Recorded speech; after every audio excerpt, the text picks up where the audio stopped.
नमस्कार साथियों, स्वागत है आप सभी का अनअकैडमी पर। मैं हूं अंकित अवस्थी। कैसे हैं आप? होपफुली आप सभी लोग बहुत अच्छे हैं, स्वस्थ हैं, पढ़ने के लिए एकदम तैयार हैं। A very good evening.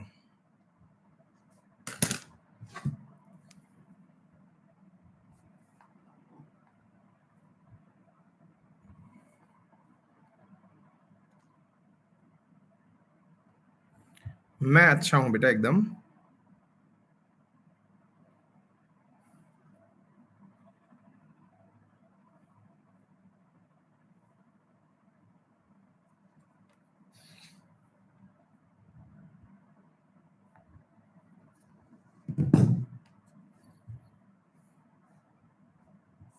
हाँ जी, शुरू करें।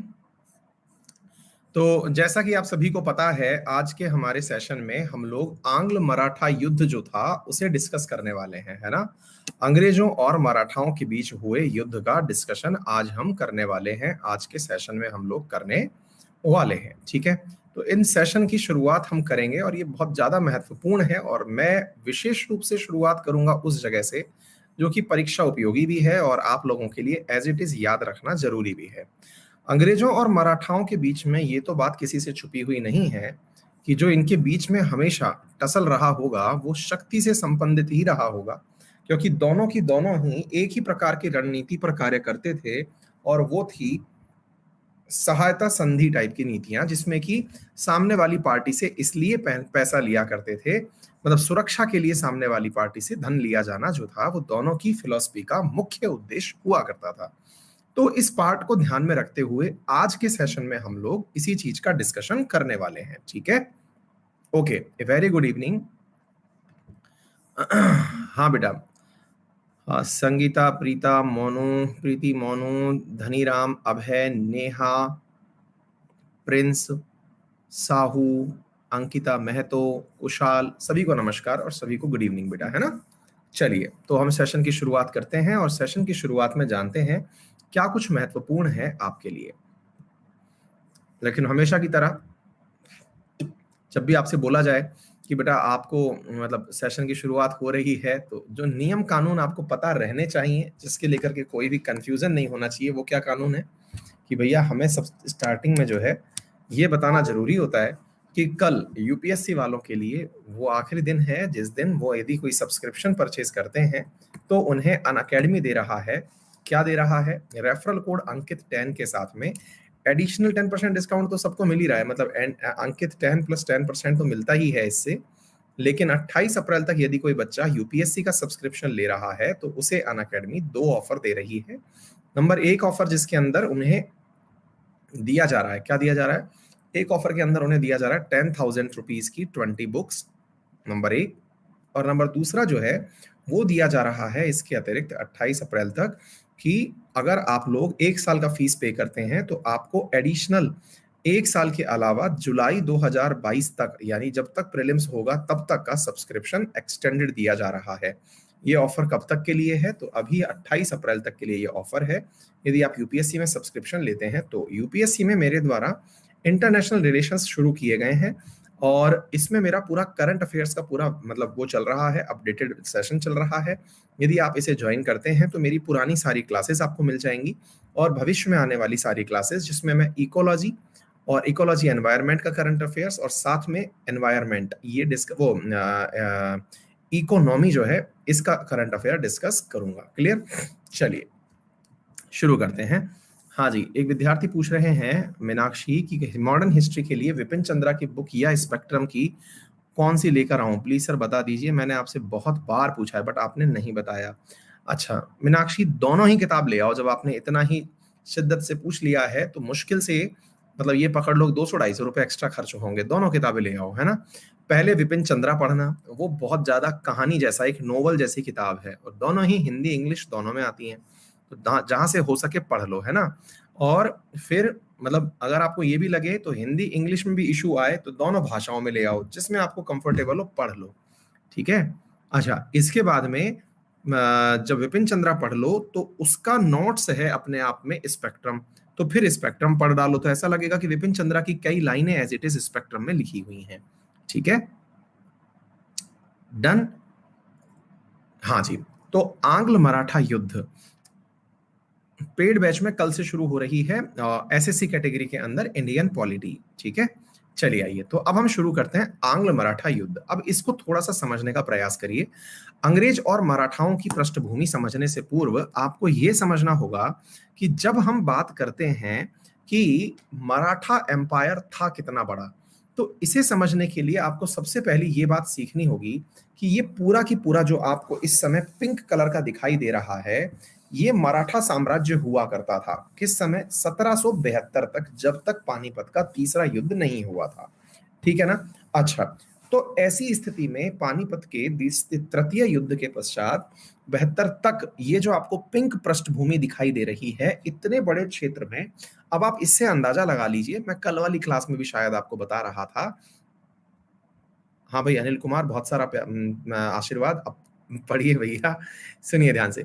मैंने कल भी आप लोगों को बताया था, और ये क्या था बताया था मैंने, कि ये वाला पर्टिकुलर जो क्षेत्र है, कौन सा वाला, ये जो राजस्थान वाला जो क्षेत्र है, इसमें जितने भी प्रिंसली स्टेट्स हुआ करते थे या राजघराने जो हुआ करते थे, वो सभी राजघराने इन इधर मराठाओं को अपनी सुरक्षा के लिए धन दिया करते थे। इधर देखिए आपको जोधपुर दिखाई दे रहा होगा, इधर आपको पानीपत दिखाई दे रहा है, यहाँ राजपुताना दिखाई दे रहा है। राजपुताना बोले तो यहाँ पर हम जयपुर वगैरह क्षेत्र की बात कर रहे हैं। इधर की तरफ मेवाड़, मारवाड़, ये सब वो क्षेत्र हुआ करते थे जो वंस अपॉन ए टाइम किसको अपनी तरफ से चुंगी या फिर अपना सुरक्षा कर दिया करते थे, मराठाओं को दिया करते थे। ठीक है, यानी मराठा पावर जो थी उस समय की सबसे बड़ी पावर्स में कंसीडर की जाती थी। ठीक है, पानीपत तृतीय का युद्ध हुआ और उसके अंदर मराठा साम्राज्य हार गया और यहां पर मराठा साम्राज्य का पतन शुरू हुआ। अब इसी बीच में होता क्या है साथियों कि यहां पर एक तरफ तो मराठाओं की हार हुई थी और दूसरी तरफ जो है वो अंग्रेज यहां पर एंट्री कर चुके थे। आपको यदि याद हो तो अंग्रेजों ने विधिवत रूप से एंट्री कब कर ली थी? 1773 में कर ली थी विधिवत रूप से। मतलब प्लासी और बक्सर हटा दो तो उसके बाद में इन्होंने अपने द्वारा जो सबसे पहला गवर्नर बंगाल का नियुक्त कर दिया था वो वारेन हेस्टिंग के समय पर कर दिया था। कहने का मतलब ये हुआ कि अब ये लोग पूरी तरह से चार्टर वार्टर बना करके एंट्री कर चुके थे इंडिया में। तो एक कोइंसिडेंस देखिए कि एक तरफ मराठाओं का हारना हुआ और दूसरी तरफ जो है अंग्रेजों के साथ यहाँ पे अंग्रेजों के द्वारा विधिवत रूप से बैठना, ये दोनों लगभग आसपास ही चल रहे थे। जब दो पावर एक साथ आएंगी तो दोनों पावर में कहीं ना कहीं एक प्रकार का कॉन्फ्लिक्ट तो आना जरूर है, क्योंकि अल्टीमेटली अंग्रेज चाहते थे कि संपूर्ण भारत पर उनका अधिकार हो और दूसरी तरफ मराठा अपनी खोई हुई शक्तियों को प्राप्त करना चाहते थे। देखिए मैं मतलब ये जो आपको शुरुआती 2-3 पेज मैंने उड़ा दिए, असल में ये इसलिए उड़ा दिए क्योंकि ये फिर मराठा इतिहास घुस जाएगा इसमें, तो वो मैं आपको नहीं पढ़ाना चाहता हूँ। वो अपने आप में हम लोग इसको मतलब एक तरह से समझिए कि जो मिडाइवल हिस्ट्री का एंड वाला पार्ट होता है उसमें डिस्कस करते हैं, तो मैं उस चीज को नहीं ले रहा हूँ। मैं सीधा टू द पॉइंट आ रहा हूँ, जो हमारा टाइटल है। मैं केवल इतना बताना शुरू कर रहा हूं आप लोगों को कि मराठाओं का जिस समय शक्ति क्षीण हो रही थी, अंग्रेजों की शक्ति उन दिनों बढ़ रही थी, तो इन दोनों की शक्तियों का आपस में कॉन्फ्लिक्ट लगभग तय था। और ऐसा हुआ भी, और कहां हुआ?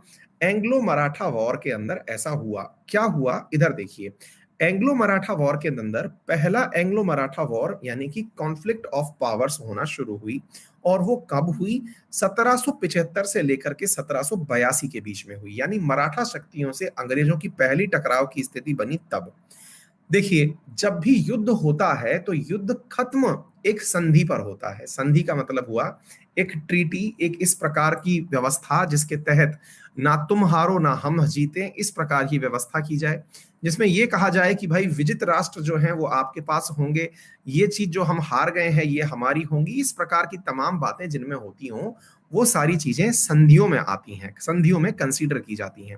तो मेरे प्यारे साथियों, यहां पर पहला आंग्ल मराठा युद्ध संपन्न हुआ, हम इसके बारे में चर्चा करेंगे। फिर इसी प्रकार से यहां इनके बीच में एक संधि ने लंबे समय तक 20 साल तक शांति बनाए रखी, बिल्कुल वैसे ही जैसे प्रथम विश्व युद्ध के बाद दूसरे विश्व युद्ध के बीच में 20 साल की संधि थी, ऐसे ही 20 साल की शांति थी, वैसे ही यहां पर एक शांति रही। फिर 1803 में वापस युद्ध हुआ जो 2 साल तक फैला रहा। फिर इसके बाद में 12 साल की शांति आई और उसके बाद जो तृतीय स्थिति आई उसके बाद मराठा साम्राज्य पूरी तरह समाप्त हो गया और पूरी तरह से वो अंग्रेजों के अधीन चला गया। अच्छा, अब इनके बीच में कौन कौन सी संधियां हुई वो अब आपको जाननी जरूरी होगी। देखिए, 1775 से 1782 के बीच में ये एक समय था जब एक संधि हुई थी जिसे हम पुरंदर की संधि कहते हैं।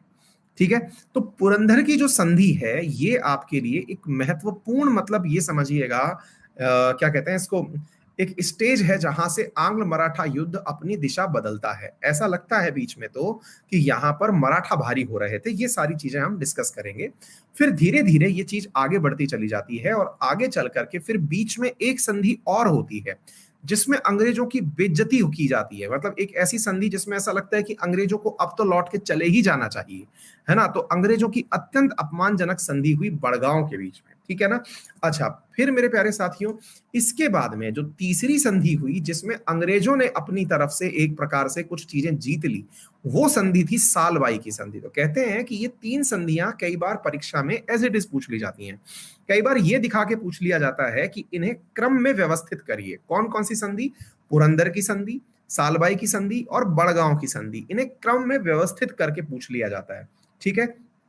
इनमें भी जो सबसे बहुत कॉमन चीज है, मतलब ये ऐसा सवाल है कि जो मल्टीपल टाइम पूछा जाता है, इनमें से जो सबसे महत्वपूर्ण प्रश्न पूछा जाता है वो सालबाई की संधि से है कि सालबाई की संधि कब हुई थी, किन के बीच हुई थी।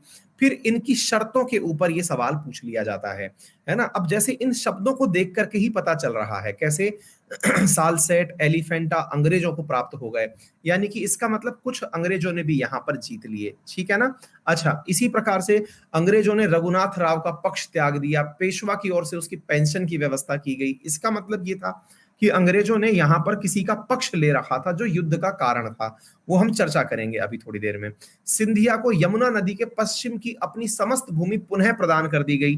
कहने का मतलब यह है कि इनकी जो लड़ाई थी उसका जो मुख्य आधार था उसमें कुछ छीना छीनी हुई थी, जिसमें किसी को कुछ दिया गया, किसी को वापस ले लिया गया, एक दूसरे को वापस मिल गए। यानी कि ये एक इस प्रकार की क्षेत्र थी, जिस ऐसी संधि थी जिसके अंदर कंक्लूसिव रिमार्क में आप ये कह सकते हो कि यहां पर जो अंग्रेज थे उन्हें कुछ ना, मतलब कुछ मिला और मराठाओं को ज्यादा कुछ खोने को नहीं मिला। लेकिन हम आएंगे इस बात पर, फिर थोड़ा आगे चलते हैं। लेकिन ये स्थितियां ज्यादा दिन तक नहीं चल पाई। इसके बाद में यहां से आगे आता है दूसरा आंग्ल मराठा युद्ध। फिर आंग्ल मराठा युद्ध जब होता है तो उसी युद्ध के दौरान, यानी टाइम पीरियड के दौरान, एक संधि होती है जिसका नाम है बसीन की ट्रीटी। फिर बसीन की ट्रीटी आगे चलती जाती है, फिर आती है देवगांव की ट्रीटी, जो बीच बीच में युद्ध विराम आते जाते हैं। फिर सुरजी अर्जन गांव की संधि आती है और फिर जब जाकर के जब ये हम आगे बढ़ते जाते हैं तो यहाँ पर संधियों के माध्यम से बसीन की संधि के बाद में ये चीजें समाप्त होती हैं और फिर शुरू होता है तृतीय आंग्ल मराठा युद्ध। और तृतीय आंग्ल मराठा जो है ना, अब ये सब चीजें जो हैं आप लोगों को याद रखनी है। और ये तृतीय आंग्ल मराठा युद्ध जो है ये अल्टीमेटली किसको विजय बना करके निकाल जाता है? अंग्रेजों को विजय दिला जाता है। तो ये सारी चीजें एक सीक्वेंस में आप लोगों के साथ डिस्कस की जाएंगी। एक एक करके इन सारी बातों को सुनना शुरू करते हैं, ठीक है। चलिए, तो आइए शुरुआत करते हैं साथियों। यहाँ पर सबसे पहले आपके सामने ये जो देख रहे हैं आप, सूरत की संधि से, सूरत की संधि के बाद में प्रथम आंग्ल मराठा युद्ध। तो थोड़ा सा हम इतिहास बेसिक से चलते चलते हैं और जानने का प्रयास करते हैं, थोड़ा सा बैकग्राउंड जानते हैं। देखिए, the background of British Maratha conflict was started only after the third war of Panipat, after death of Maratha Peshwa Madhavrao. अब इनकी पेशवाई क्या होती थी? ये प्रधानमंत्री का पद होता था, आप यूं समझिए। माधवराव की मौत हो गई, उसके पश्चात में मराठा किंगडम को तोड़ दिया गया। किसके अंदर? मराठा चीफ्टेंस के अंदर। Began create an atmosphere of mutual conspiracy. देखिए, जब नेतृत्व कमजोर होता है तो फिर लोग एक दूसरे के खिलाफ साजिश करते हैं। और इन पूरी साजिशों के दौरान माधवराव, जो कौन थे ये माधवराव? तो ये जो मर चुके थे इस युद्ध के दौरान 1772 के अंदर, इनके यंगर ब्रदर जिनका नाम था नारायण राव, वो पेशवा बन गए। लेकिन उनकी हत्या 1773 में कर दी गई। और इनके चाचा जो हैं जिनका नाम है रघुनाथ राव, या फिर जिन्हें राघो राव भी कहते हैं, इनको पेशवा बना दिया गया। यानी कि यूं समझिए आप कि प्रथम ये जो तृतीय पानीपत का युद्ध हुआ इसके अंदर माधवराज की मृत्यु हो गई। माधवराव की मृत्यु के बाद उनके छोटे भाई, अब इन किरदारों को याद रखना क्योंकि आगे चल करके यहीं से युद्ध जो है वो बढ़ने लगेंगे, ठीक है ना। तो अब इधर देखिए, माधवराव गए, माधवराव के बाद उनके छोटे भाई नारायण राव, इनको भी मार दिया गया। तो दो राव यानी कि पेशवा, पेशवा का जो छोटा भाई, दोनों मार दिए गए। अब चाचा जो हैं रघुनाथ राव, वो षड्यंत्र करके क्या बन चुके हैं, पेशवा बन चुके हैं। अच्छा, अब क्या होता है इधर सुनिएगा। Nana Phadnavis powerful party was oppose to Raghoba. अब ये नाना फडणवीस की क्या कहानी है, देखिए इसमें क्या होता था, आपको मालूम हो तो यहां पर पेशवाई जो होती थी ना, वो एक प्रधानमंत्री का पद होता था, लेकिन इसके अलावा जो पावर सेंटर होता था वो नाना फडणवीस के पास हुआ करता था। और उन्होंने क्या किया, उन्होंने माधवराव द्वितीय को एक पेशवा के रूप में बनाने की प्रयास किए। He got success in his work. Fearing this situation, Raghuba fled and went to Bombay in shelter of British. बस यहीं से सारी चीज फेंकना शुरू हो गई। और क्या हुआ, इसको समझने का प्रयास करिए। यहां पर माधव राव के बेटे माधव राव द्वितीय, तो पहले तो चाचा मर चुके हैं, उनकी जगह पर उनके बेटे को राजा बनाए जाने की बात हो रही है। दूसरी तरफ राघोबा को लग रहा है, जो कि षड्यंत्र करके चाचा को मरवा चुका है, वो सॉरी मतलब भाई को मरवा चुका है, बाजीराव क्या कहते हैं इसको, माधव राव के छोटे भाई नारायण राव को मरवा चुका है। तो ये जो राघोबा है, इसको डर लगता है कि कहीं ऐसा ना हो कि मुझे पद से हटा दिया जाए, तो ये शरण लेने के लिए भागता है। किसकी शरण लेने के लिए भागता है, ब्रिटिशर्स की शरण लेने के लिए भागता है। ये जो है ना, यही सारा की सारा मामला है। क्या है मामला, राघोबा पहुंच गया ब्रिटिशर्स के पास में। ये लोग करते भी यही थे कि जब कोई मदद मांगने आ जाए तो उसका फायदा उठाओ, जो फूट पड़ रही है उसका फायदा उठाओ। British got the desire opportunity to intervene in Maratha politics. अब इनको यहां पर मजा आने लग गया कि अब तुम्हारी अंदर की पॉलिटिक्स में हम एंटर करेंगे। The Poona based envoy of Bombay government. अच्छा, एक चीज आपको यहां पर यह कंफर्म होनी चाहिए कि तब तक अंग्रेजों ने अपने 3 क्षेत्र पर्टिकुलर स्थापित कर लिए थे। बंगाल हो चुका था, कलकत्ता हो चुका था और मद्रास हो चुका था, सॉरी बंगाल हो चुका था, मद्रास हो चुका था और बंबई हो चुका था। तो यहां पर फिर क्या होता है कि यहां से इन्होंने अपना एक दूत मॉस्टिन ने मराठाओं की इस दुर्बलता से अंग्रेजों को लाभ उठाने के लिए कहा कि हमने इस परिस्थिति को भांप लिया है, मराठा कमजोर हो चुके हैं, इन्हें तोड़ने की अब हमारे पास नीति होनी चाहिए। अब यहां पर देखिए, आपको याद होगा स्टार्टिंग में भी मैंने आपको बताया है 3 प्रेसिडेंसीज हुआ करती थी। कौन कौन सी थी स्टार्टिंग में, मद्रास प्रेसिडेंसी, बंगाल प्रेसिडेंसी और बंबई। तो बंबई की तरफ से जो गवर्नर था, पहले स्टार्टिंग में अगर आपको याद हो 1773 के समय पर तीनों ही प्रेसिडेंसियों को गवर्नर मिले हुए थे। ये तो बाद में हुआ कि बंगाल के गवर्नर को ही गवर्नर जनरल कहा जाने लगा, है ना। भारत का गवर्नर जनरल कब कहा जाने लगा, 1833 में जाके कहा जाने लगा, अदरवाइज वो चलता ही रहता था, है ना। अच्छा, बेंटिक जो पहले बने थे, आप अगर आपको याद हो 1833 में। तो बंबई परिषद ने बिना गवर्नर जनरल और उसकी काउंसिल की सलाह लिए रघुनाथ राव के साथ 7 मार्च 1775 को सूरत की संधि कर ली। इस संधि की विभिन्न शर्तें थी, जिसमें से प्रमुख शर्तें निम्न प्रकार थी। अब इसमें क्या हुआ है कि एक प्रकार से यूं समझिए कि बंबई में हाल ही में नए गवर्नर आए हैं। देखिए 1733 के अंदर वारेन हेस्टिंग आया है, उसी के आसपास सारे गवर्नर बिठाए गए, क्योंकि 33 के बाद इन लोगों ने एक प्रकार से रेगुलेट करना शुरू किया था अंग्रेजों ने इंडिया को। 1773, 93, 1813, 1833, 1853, है ना। तो ये समय था जब ये इंटरफेयर करना शुरू किए थे। तो इंटरफेयर करना शुरू किए ही थे, तो हुआ क्या कि जो बंबई का गवर्नर था, उसकी जो टीम थी, उसने गवर्नर को बिना अपने काउंसिल में लिए राघोबा की मदद कर दी। उसको अपने साथ के लिए कह दिया कि हाँ चिंता मत कर, हम अंग्रेज तेरे साथ हैं। मतलब होता है ना, कई बार आप नए नए राजा बने हो, आपको पता ही नहीं है कि चलाना कैसे है। तो ऐसी स्थिति में मेरे प्यारे साथियों, अंग्रेजों ने रघुनाथ राव को पेशवा बनाने के लिए 2500 सैनिकों की सहायता दे दी कि रावो तू चिंता मत कर, जो उधर की तरफ से माधव राव द्वितीय है उसको हम हटा देंगे और हमारी तरफ से 2500 सैनिक लेके तू चला जा। इनका जो खर्चा था वो रघुनाथ राव देगा। देखिए अंग्रेजों की एक विधि आपको पता होनी चाहिए, और वो विधि क्या है कि ये दूसरे के खर्च पर अपनी सेनाएं पालते थे। इसमें किसी को भी कोई डाउट नहीं होना चाहिए। सालसेट, बसीन और आसपास के टापू अंग्रेजों को दे दिए जाएंगे, ये राघोबा ने कहा कि आप चिंता मत करिए। देखिए अंग्रेजों को ना जमीन में इतना विश्वास नहीं था जितना कि आइलैंड्स, टापुओं पर था, या फिर एक प्रकार से बंदरगाहों पर था, क्योंकि उनको तो समुद्र के माध्यम से व्यापार करना था। बिल्कुल सब्सिडरी अलायंस प्रकार से इन्होंने कार्य किया। और इसके अतिरिक्त सूरत और भड़ौच के जिलों की आय का कुछ भाग भी अंग्रेजों को मिल जाएगा। अब आप सोच के देखिए, सूरत में इन्होंने अपनी पहली फैक्ट्री डाली थी अंग्रेजों ने, फिर यह कहा गया कि वहां की जो आय हो रही है वो भी आपको मिल जाएगी, आप हमको सहायता दे दो। आप सोचो 2500 सैनिकों के लिए। कहते हैं ना घर का भेदी लंका ढाए, विभीषण वाली जो कहानी सुनते हैं, यहां पर भी एग्जैक्टली वैसा ही कुछ हो रहा है, लेकिन बस ये है कि अपने लाभ के लिए हो रहा है। मराठों ने बंगाल और कर्नाटक पर आक्रमण करना बंद कर देंगे। अब देखिए ये कहानी क्या है। उधर की तरफ बंगाल में अभी प्लासी और बक्सर के बाद में, तो आपको ऐसा लगेगा कि मराठाओं ने ये क्यों कहा कि हम बंगाल पर और कर्नाटक पर आक्रमण करना बंद कर देंगे। देखिए दो बातें आपको समझनी होंगी। बंगाल के माध्यम से ही अंग्रेज अंदर घुसे थे प्लासी और बक्सर के बाद, और मैं आपको बता चुका हूं शुरुआत में ही, क्या बता चुका हूं कि मराठाओं का क्षेत्र आप देख करके अंदाजा लगाइए कहां तक मराठा पहुंच चुके थे। मतलब पश्चिम बंगाल बॉर्डर तक, उड़ीसा तक मराठा थे। समझ रहे हैं आप, यहां तक मराठा पहुंच चुके थे, और ये क्या करते थे, ये जाकर के इन पर अटैक कर दिया करते थे सब जगह। और अंग्रेजों को टेंशन ये रहती थी कि मराठा अगर आएंगे तो हमारे पास से कुछ ना कुछ लूट करके लेके जाएंगे, है ना। तो जब हमसे कुछ लूट कर लेके जाएंगे तो अंग्रेजों ने अपने पक्ष में संधि कर ली। अच्छा दूसरा, ये वाला पूरा की पूरा जो क्षेत्र आपको दिखाई दे रहा है, असल में ये पूरा कर्नाटक वाला क्षेत्र था, दक्कन वाला क्षेत्र। तो एक प्रकार से अंग्रेजों ने अपना ये क्षेत्र फ्री कर लिया, ये क्षेत्र फ्री कर लिया, और ये वाला यहीं पर थी सूरत वाला क्षेत्र, ये वाला क्षेत्र फ्री कर लिया। तो अब आप सोच के देखो, ये तो पूरी पूरी विन विन सिचुएशन हो गई। क्या आप मेरी बात समझ पा रहे हैं? ये तो पूरी तरह से विन विन सिचुएशन हो गई। किसके लिए? ये विन विन सिचुएशन हो गई मेरे प्यारे साथियों, अंग्रेजों के लिए, कि ये तो पूरा की पूरा जो क्षेत्र है मराठाओं के डर से आजाद करा लिया।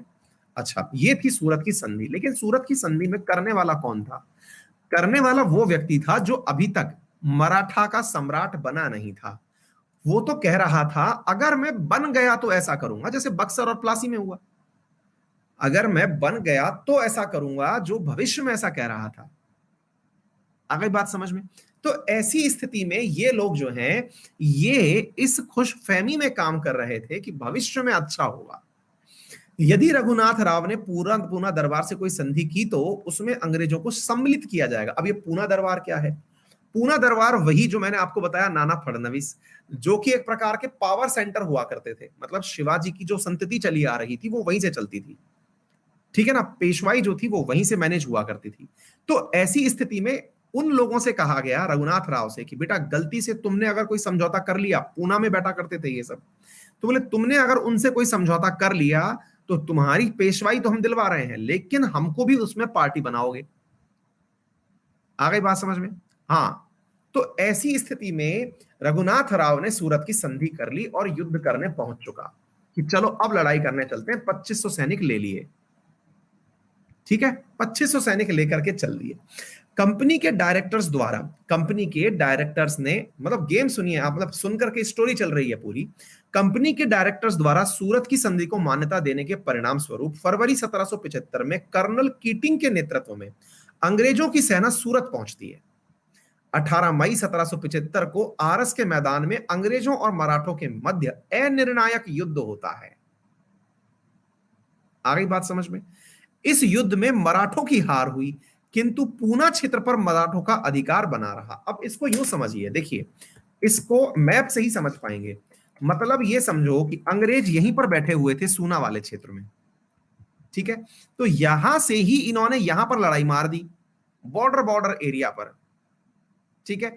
बॉर्डर बॉर्डर एरिया पर यहां पर इन्होंने लड़ाई मार दी। और ये वाला जो क्षेत्र है, अब महाराष्ट्र वाला क्षेत्र कौन सा है? ये वाला। यहां पर क्या बचा हुआ है? पूना बचा हुआ है। तो ये वाले क्षेत्र पर जब इन्होंने अटैक मार दिया तो मुसीबत क्या हो गई कि इस वाले क्षेत्र तक तो ये पहुंच नहीं पाए। ये खुश हो गए अंग्रेज कि देखो हमने बॉर्डर जीत लिए, जबकि वास्तविकता में अंग्रेजों को यह नहीं पता है कि मराठाओं की असली ताकत कहां बैठी हुई है? पूना में बैठी हुई है। क्या आपको मेरी बात समझ में आ रही है? तो मराठाओं की असली ताकत पूना में है, और बॉर्डर पर जनरल कीट जो है, वो कर्नल कीट जो है वो खुश हो रहा है, कीटिंग जो है वो शुरू खुश हो रहा है कि मैंने बढ़िया काम कर दिया है। अच्छा, अब इस बात को देख करके ये बात समझ में आती है कि यार ये तो मतलब बेवकूफी वाला काम हो गया। तो कलकत्ता परिषद, जो उच्चतम परिषद हुआ करती थी, कलकत्ता बोले तो बंगाल में, जिसको अब तक ये अधिकार मिल चुका था 1783 के अंतर्गत कि बंगाल का गवर्नर सर्वोच्च होगा, हालांकि गवर्नर जनरल नहीं है। उस गवर्नर से पूछ करके जो आपका ये कौन सा बोलते हैं, 1783 के एक्ट को कौन सा एक्ट बोलते हैं यार? 1773, 1783, पिट्स इंडिया एक्ट। तो इसके अंतर्गत यह कहा गया कि भाई तुम जो हो ना, सब कुछ किसी को पूछना है तो बंगाल वाले से पूछ के करना होगा। तो ऐसी स्थिति में उच्चतम परिषद इसने क्या किया, को बंबई से सूरत की संधि प्रतिलिपि उस समय मिली जब युद्ध आरंभ हो चुका था।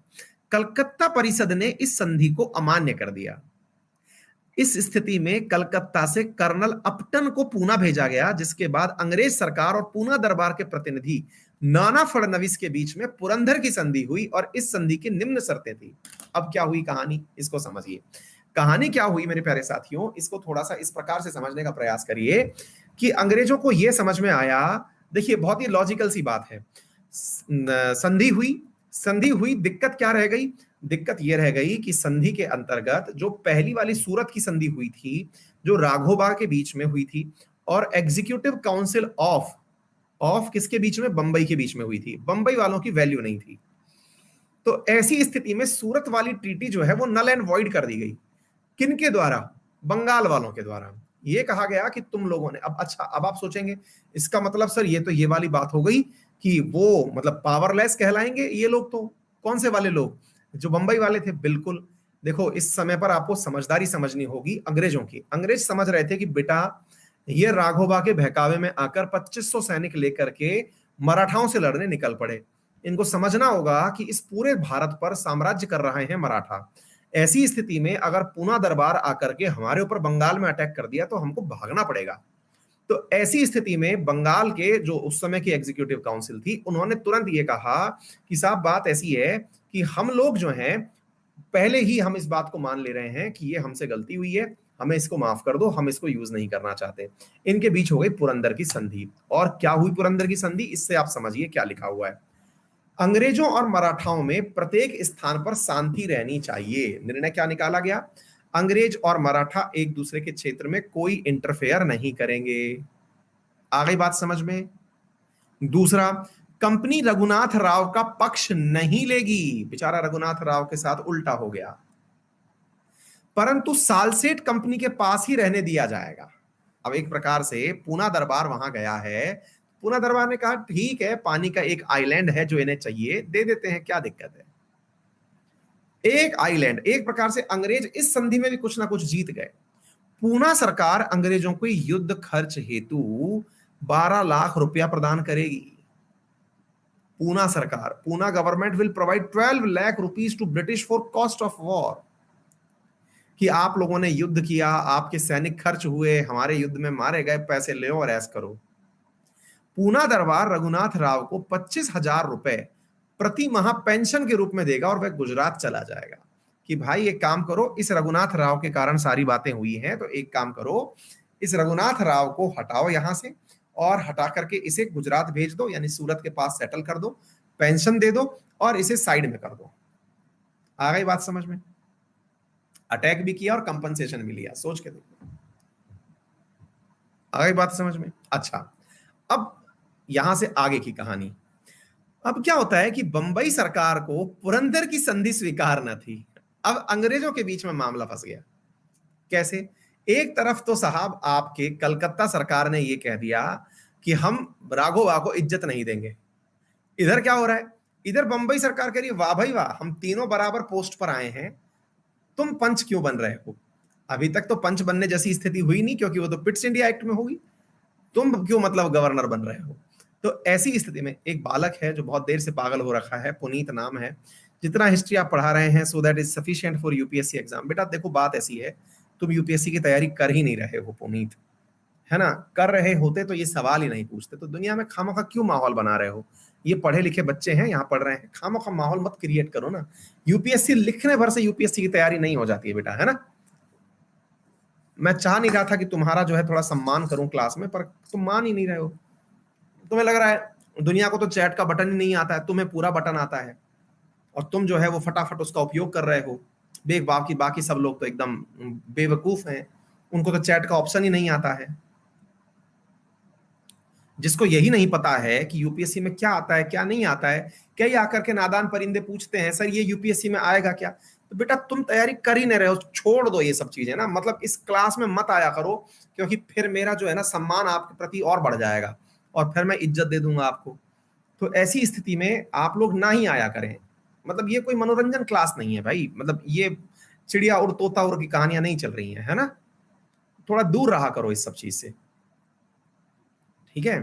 पहले सिलेबस देखो, पेपर देखो। यूपीएससी ऐसे नहीं है बेटा, किताब 4 किताब ले आए, एक सिलेबस ले आए, 4 दोस्तों से बात हो गई कि क्या कर रहा हूं, बोले आजकल मैं यूपीएससी की तैयारी कर रहा हूं। ऐसे नहीं होता बेटा, मतलब थोड़ी मेहनत लगती है। सुनो आगे। अब क्या होता है, बंबई सरकार को पुरंदर की संधि स्वीकार न थी। अब इधर देखिए, अब यहां पर पावर गेम चल रहा है। और क्या गेम चल रहा है कि यार नहीं, पुरंदर की संधि को हम नहीं मानेंगे। अब इधर देखिए, वह रघुनाथ राव को संरक्षण प्रदान करती रही। क्यों भाई? क्योंकि बंबई के बगल में सूरत चल रहा है और सूरत में उनकी फैक्ट्री चल रही है। क्या आपको मेरी बात समझ में आ रही है? अब ऐसी स्थिति में ये पुरंदर की जो संधि है, इस पुरंदर की संधि के थ्रू अब अंग्रेज क्या कर रहे हैं, अंग्रेज क्या कर रहे हैं, रघुनाथ राव को बचा के रख रहे हैं। बेटा 25,000 मिल रहे, तू मस्त रहे, तेरे को हम दिलवाएंगे वापस, पूना में हम बिठवाएंगे। डायरेक्टरों ने भी पुरंदर की संधि को स्वीकार करने से मना कर दिया। पुरंदर की संधि कौन सी? जो कलकत्ता में होके आई थी। हो रहा है पावर गेम। इसने बंबई सरकार को प्रोत्साहन प्राप्त हो गया कि यार अब तो कंपनी भी यही कह रही है, हम भी यही कह रहे हैं, तो चलो चलने देते हैं। उसने रघुनाथ राव के साथ की गई सूरत की संधि को पुनः स्वीकार कर लिया और नवंबर 1778 में एक अंग्रेज सेना वहां भेज दी गई, फुल मोटिवेशन के साथ में कि अंग्रेजों जाओ टूट पड़ो। जिसने पेशवा की सेना से 7 जनवरी 1779 के ईस्वी में पश्चिमी घाट में स्थित तालगांव के युद्ध में मात खाई। अंग्रेजों की सेना हार गई। 1779 में बंबई सरकार को पूना दरगाह से बड़गांव का समझौता करने के लिए बाध्य होना पड़ा। यानी कि ये वाली जो चीज है, ये पूरी तरह से किसके पीछे पड़ गई? उल्टा पड़ गया इनके पीछे। क्यों? क्योंकि ये वाली चीज इस तरह से थी कि अंडर एस्टिमेट कर रहे थे ये लोग। रघुनाथ राव को थोड़ी इज्जत ज्यादा दे दिए और साहब ये अंडर एस्टिमेट कर रहे थे। किसको अंडर एस्टिमेट कर रहे थे? बात समझ रहे हैं? पूना दरबार को। पूना दरबार ने क्या है, इनको पछाड़ दे दी। पछाड़ दे दी तो ये संधि करने पर अड़ गए कि चलो भाई संधि कर लेते हैं, बड़गांव की संधि कर लेते हैं। अब होती है बड़गांव की संधि। ये संधि बेइज्जती वाली तो होनी ही थी, ये संधि बेइज्जती वाली तो होनी ही थी। इस बेइज्जती में अत्यंत अपमान हुआ। इसके अनुसार अंग्रेजों ने समस्त विजित प्रदेश 1773 के पश्चात मराठों को लौटा दिए। राघव का पक्ष लेना बंद कर दिया। पुरंदर की संधि अब समाप्त कर दी गई कि हमने जो आपको इतना धन दौलत दिया या आपको इतनी इज्जत दी, सालसेट वालसेट दिया, सब बकवास, सब बंद। अंग्रेजों की सहायता के लिए बंगाल से आने वाली सेना को रोक दिया गया कि बंगाल से कोई सेना क्रॉस होकर नहीं जाएगी। सिंधिया को भड़ौच के राजस्व का कुछ हिस्सा देना स्वीकार किया गया कि जो सूरत और भड़ौच का पहले कर हम आपको दे रहे थे कि आप कर लेना, ले लेना, हम नहीं करेंगे, सारा पैसा हमको चाहिए, वापस दे दो। मराठा आ गए अपनी शान में कि अब जाओ, देखा जाएगा जो होगा। हो गया बड़गांव का गेम। अच्छा, अब यहां से वारेन हेस्टिंग जो है उसको बुरा क्या लगा? देखिए, बंबई के गवर्नर के कारण जो है वो मराठा हारे थे। मराठा मतलब मुंबई के गवर्नर के कारण अंग्रेज हारे थे। अब दूसरी तरफ क्या पावर गेम चल रहा था कि पुरंदर की संधि को बड़गांव की संधि के चक्कर में खत्म कर दिया, क्योंकि पूना वालों का कहना था कि तुम लोग एक टीम में काम ही नहीं कर रहे, तुम हम में से राजा कौन है, हम कैसे मान लें। उधर वारेन हेस्टिंग सोच रहा है यार ये तो अखंड बेइज्जती हो गई। क्यों बेइज्जती हो गई? क्योंकि बंबई वालों ने भी नहीं मानी और मराठाओं ने पुरंदर की संधि रद्द कर दी। हमसे जो हम टैक्सेशन वसूल रहे थे ये वापस वसूल रहे हैं।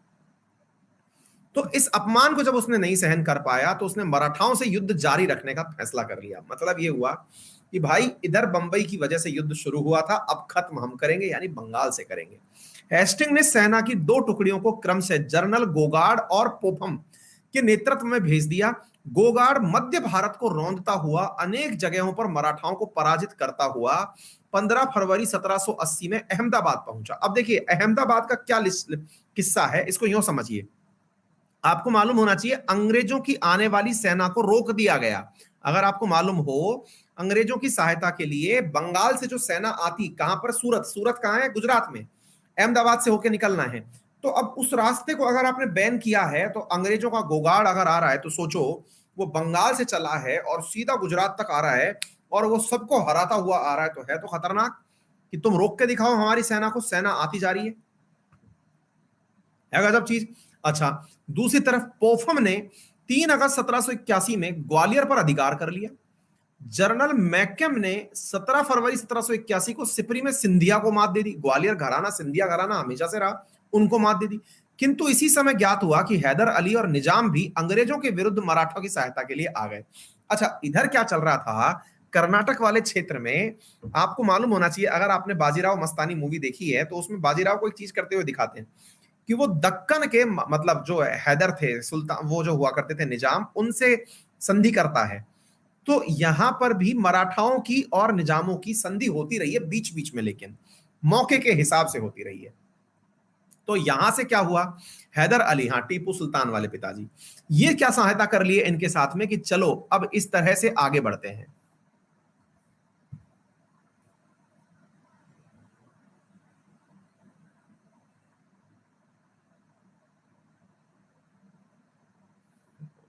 हाँ पुनीत, बहुत बढ़िया बेटा, तुम 1.5 साल से मुझसे पढ़ रहे हो और मुझे मेरा टीचर धर्म सिखा रहे हो, इसके लिए भी बहुत बहुत धन्यवाद बेटा, है ना। अब ये धर्म मैं सिखाने लायक नहीं रहा, मेरी गलती है, मैं नेगेटिव हो गया हूँ, माफी चाह रहा हूँ, है ना। कोई बात नहीं, तुम बेटा जाओ थोड़ा ऐस करके आओ, ठीक है। अच्छा, अब इधर सुनो, यहां पर विरुद्ध मराठों की सहायता के लिए आ रहे हैं, तो इधर की तरफ इन खतरों को बीच में अंग्रेजों ने महादजी सिंधिया से मध्यस्थता में सालबाई की संधि कर ली। बोले यार एक काम करो, बोले सुनो, बोले क्या, बोले यार देखो मुद्दा ये फंस गया है कि सिंधिया को हमने हरा दिया ग्वालियर में, अब अगर उधर से आ गए कौन, नीचे की तरफ से आ गए कर्नाटक की तरफ से निजाम, तो अंग्रेजों को हारना पड़ेगा ही पड़ेगा, क्योंकि अब सारा भारत अगेंस्ट हो जाएगा अंग्रेजों के। तो बोले एक काम करो, सिंधिया को रिहा कर दो, उसको वापस उसका क्षेत्र पकड़ा दो और इनके साथ साल भाई की संधि कर लो। और यहां पर हुआ मेरे प्यारे साथियों साल भाई की संधि। ये साल भाई की संधि थी जिसमें प्रथम विश्व जो ये था आंग्ल मराठा युद्ध समाप्त हुआ, और इसमें क्या क्या हुआ, सालसेट और एलिफेंटा वापस अंग्रेजों को दे दिए गए, है ना। मतलब जो पहले छीन लिए गए थे, कौन सी संधि के अंदर छीन लिए गए थे, बड़गांव की संधि में जो छीन लिए गए थे, पुरंदर संधि को रद्द करते हुए वो वापस दे दिए गए, बोले ये पकड़ो अंग्रेजों, तुम्हारे पास रखो। अंग्रेजों ने रघुनाथ राव का पक्ष त्याग दिया और पेशवा की ओर से उसकी पेंशन की व्यवस्था, यानी एक प्रकार से समझो कि पुरंदर की संधि रिवाइज हो गई, पुरंदर की संधि रिवाइज हो गई। क्या आप मेरी बात समझ पा रहे हैं, जो पुरंदर में हुई थी वो सालबाई में रिपीट हो गई। सिंधिया को यमुना नदी के पश्चिम में अपनी समस्त भूमि पुनः प्राप्त हो गई, ग्वालियर के अंदर जो उसको हरा दिया गया था सिंधिया को वापस दे दिया कि ये पकड़ो। आगे बात समझे, बंबई और दक्षिण में एक दूसरे के जीते हुए भूक्षेत्र एक दूसरे को वापस दे दिए कि ये पकड़ो, वापस सब लोग पीछे हट जाओ। पुरंदर संधि को पूरा युद्ध की पुरानी स्थिति आ गई। लेकिन अगर आपको यहां पर एक गेम समझ में आ गया, क्या गेम था कि यदि हैदराबाद के निजाम साथ नहीं आते, हैदर अली साथ नहीं आते, तो अंग्रेज लगभग पूना को हरा चुके थे, यानी कि वो मराठाओं को हरा चुके थे। अंग्रेजों को भी ये समझ में आ गया कि पावर तो उनके पास है, लेकिन अब उनको पावर के साथ साथ समझौता करके खुश होना था कि इनको हमने हरा तो दिया है, अब एक बार के लिए पीछे हट रहे हैं। आ गई बात समझ में। इस पंसंदी के परिणाम स्वरूप हैदर अली को अकाट के नवाब से जीती हुई भूमि छोड़नी पड़ी। अरकाट जो था उस जगह से नवाब से छीनी हुई भूमि छोड़नी पड़ी। कहने का मतलब यह है कि यहां पर एक प्रकार की इस संधि के अंदर मतलब हैदर अली का भी थोड़ा नुकसान हुआ, उनसे भी कहा गया कि तुम भी पीछे हट जाओ। इन सभी लोगों ने मिलकर के स्टेटस को मेंटेन कर लिया, इसमें किसी को कोई लाभ या हानि नहीं हुई। लेकिन अंग्रेज अब समझ गए कि इनके बीच में अगर अलग अलग कर दिया तो भाई साहब मजा ही आ जाएगा। इस युद्ध में संधि से अंग्रेजों को भूमि और साम्राज्य की दृष्टि से कुछ विशेष लाभ नहीं हुआ, उन्हें केवल सालसेट ही प्राप्त हुआ, जबकि आर्थिक कठिनाइयां बहुत बढ़ गई। लेकिन सालभाई की संधि भारत में अंग्रेजों की प्रभुसत्ता के इतिहास को एक नवीन मोड़ दे गई थी। मराठा और कंपनी अगले 20 वर्ष तक तो भले ही शांति से बने रहे, लेकिन अंग्रेजों का इससे प्रभाव बढ़ गया था। इस संधि के बाद मुगल सम्राट शाह आलम ने बड़ी सरलता से मराठा पेशवा को वकील एवं मुखलत नियुक्त किया था। मतलब यह हुआ कि भाई अब मराठाओं की स्थिति भी कमजोर हो चुकी थी, अंग्रेजों को खुद की ताकत पता चल चुकी थी। और मेरे प्यारे साथियों, यहां पर एक प्रकार से प्रथम आंग्ल मराठा युद्ध उस परिस्थिति पर जाकर के एंड हुआ जहां पर अब एक शांति का माहौल था। ठीक है, द्वितीय आंग्ल मराठा युद्ध में फिर क्या होता है मेरे प्यारे साथियों। द्वितीय आंग्ल मराठा युद्ध का प्रमुख कारण मराठों का अब आंतरिक संघर्ष था, जिसके कारण अंग्रेजों को मराठों के, देखिए पहले राघोबा का टाइम था जब इनका आंतरिक संघर्ष था, जिसका लाभ उठाने के लिए प्रथम आंग्ल मराठा हुआ। इसमें हस्तक्षेप करने का फिर से अवसर मिल गया। इसमें क्या हुआ, मराठा सरदारों में फिर से लड़ाइयां हो गई। पेशवा बाजीराव द्वितीय दुर्बल और षड्यंत्रकारी था, वह मराठों का नेतृत्व करने के लिए सर्वथा अयोग्य था। नाना फडणवीस ने जिसको बिठाया वो भाई साहब काबिल नहीं निकले। देखिए मैं एक बात बता देता हूं, पूरे देश में एक ही नियम व्याप्त है, दुनिया में एक ही नियम व्याप्त है कि नेता जो हो ना वो शक्तिशाली होना चाहिए, यानी कि उसके अंदर खुद का प्रभाव होना चाहिए, तभी वो टीम को यूनाइट करके, लीडर जो है ना, लीडरशिप स्किल ये है कि सबको एक साथ ले सके। अब वो जो लीडरशिप स्किल थी, जहां जहां फेल मारी वहां वहां सारा गेम बिखरता चला गया। अगेन यही हुआ, ये बाजीराव द्वितीय दुर्बल निकला। अब ऐसी स्थिति में 1800 में, अब ये देखिए कि जिस चीज का इंतजार था वही हो गया। क्या? कि पूना की ताकत बाजीराव, ये जो क्या कहते हैं इसको, पेशवा बाजीराव द्वितीय जो थे ये चला रहे थे, लेकिन इनके पीछे कौन था? नाना फडणवीस। लेकिन ये निकल लिए, और ये जब निकल लिए तो उनकी मृत्यु तक प्राय सभी योग्य मराठा सरदारों की मृत्यु हो चुकी थी। अंग्रेज भी यही चाह रहे थे, इसी की तो माला फेर रहे थे कि एक दिन तुम निकल लो, फिर तुम्हारे आंतरिक संघर्ष का तो हम लोग लाभ ले ही लेंगे। उस समय पूरा दरबार षड्यंत्रों का केंद्र बना हुआ था। पेशवा और सिंधिया में एक समझौता हुआ जिसके अनुसार पेशवा ने सिंधिया को होलकर के विरुद्ध और सिंधिया ने पेशवा को मृत नाना फडणवीस के मित्रों के विरुद्ध सहायता देने का वादा कर दिया। यानी कि ये वो समय था जिस समय मेरे प्यारे साथियों अपने आप में मराठा ही लड़ रहे थे। एक तरफ सिंधिया थे, एक तरफ होलकर्स थे, एक तरफ पूना था। ये सब मिलकर के हुआ करते थे मेरे प्यारे साथियों मराठा साम्राज्य, लेकिन ये आपस में एक दूसरे के खिलाफ लड़ रहे हैं। बिल्कुल वैसे ही कि केंद्र में जाके कौन बैठेगा। मालूम होना चाहिए जब मुगल शासन का अंत था तो बक्सर के युद्ध के बाद, देखिए मुगल शासन जब कमजोर हुआ तो उसका ही फायदा उठाया था नवाबों ने, जो प्लासी और बक्सर के युद्ध के लिए फिर फाइनली जिम्मेदार बैठे, क्योंकि उन नवाबों को अंग्रेजों ने हरा दिया। एग्जैक्टली यहां पर यहां होने लगा, और बस इन्हीं मराठों के बीच की चल रही आपसी संघर्ष की स्थिति का फायदा उठा लिया अंग्रेजों ने और इनको भिड़ा करके युद्ध कर लिया। यहां से आगे का सेशन अब हम कल पढ़ेंगे, ठीक है ना। तो ये सारा की सारा माइंड गेम तो है ही, लेकिन ये पावर पॉलिटिक्स है और सत्ता हमेशा किसी के साथ नहीं रही, ठीक है। Okay, thank you so much. हाँ जी, जब क्वेश्चन करवाता हूं तो कहते हो थ्योरी करवा दो, थ्योरी करवा दिया इस युद्ध की तो कह रहे हैं क्वेश्चन करवा दो। भाई आपका कुछ पता नहीं चलता।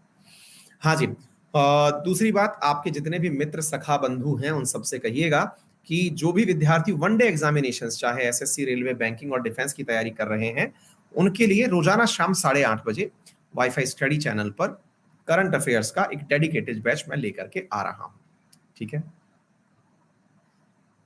चल रहा है, कल भी था, आज भी होगा। Thank you so much.